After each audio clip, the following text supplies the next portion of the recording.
आज की कहानी ऐसी है जो शायद आपको रात भर याद रहेगी।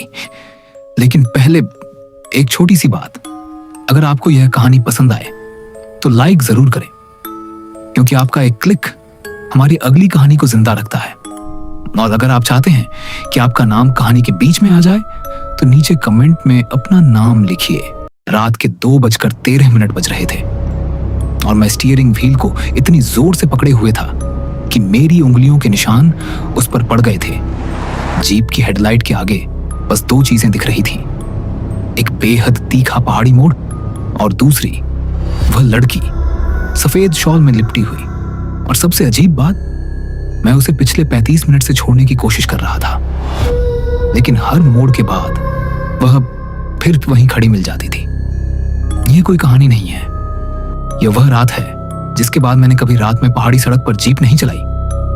मेरा नाम राघव ठाकुर है।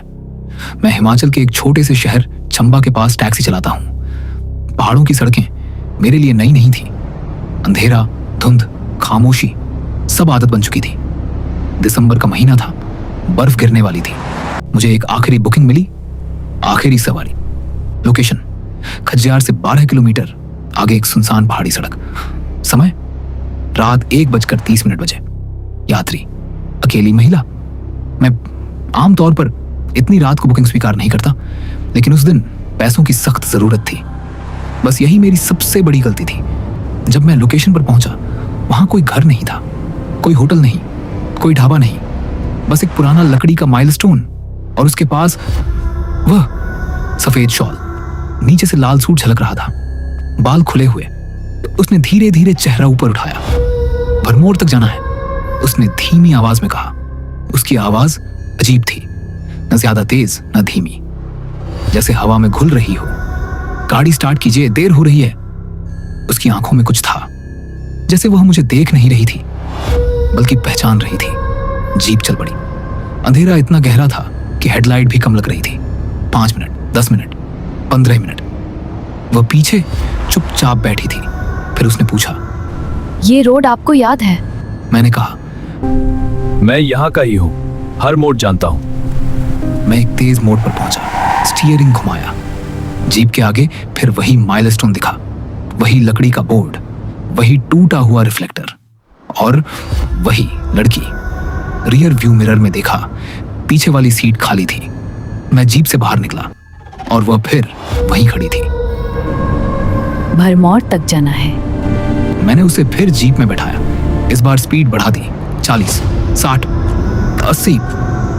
20 मिनट बाद एक छोटा सा पुल आया, लेकिन पुल पार करते ही फिर वही माइलस्टोन, फिर वही लड़की।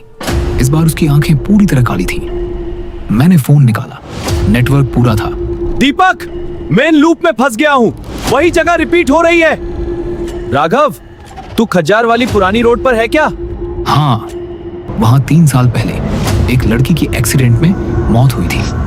शादी से लौट रही थी, जीप खाई में गिर गई थी। ड्राइवर बच गया, लड़की नहीं।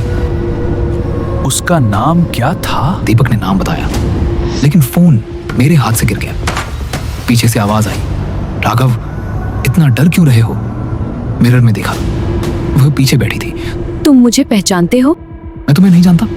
3 साल पहले इसी सड़क पर स्टीयरिंग पर तुम थे।